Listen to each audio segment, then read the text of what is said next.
మనం పసుపు బొట్లు వచ్చిన ఫ్రూట్స్ కూడా వదులుతలేం guys. This is the season of పసుపు బొట్లు. అండ్ మొన్ననైతే వరలక్ష్మి వ్రతంకి నాకు తెలిసి అందరికి పసుపు బొట్టు వచ్చినట్టుంది కదా. దాంట్లో వచ్చిన ఫ్రూట్స్ తో మీరేం చేస్తారు? మనమైతే ప్లాంట్స్ పెంచుతాం. అండ్ మెజారిటీ అయితే మనకి బనానాసే వస్తాయి కదా. అందులో నుంచి చిన్నపిల్లలు ఉంటే తింటారు ఇంట్లో, లేకపోతే పెద్దవాళ్ళు ఉన్నా తింటారు. కానీ మిడిల్ ఏజ్ వాళ్ళు అయితే టేబుల్ మీద పెట్టి అది మురిగిపోయేంత వరకు ఉంచుకొని దాని మీద చిన్న చిన్న ఈగలు వాళ్ళప్పుడు అప్పుడు తీసి డస్ట్బిన్ లో పడేస్తారు కదా. అట్లా పడేసే కన్నా చెట్లనే పెంచండి దాంతో.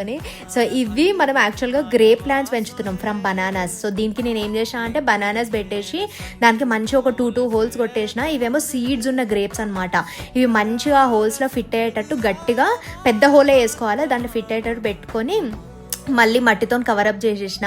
జస్ట్ ఈ బనానాస్ మునిగేంత వరకు కవర్ చేయాలి. గ్రేప్స్ పైనకే కనిపించాలన్నమాట.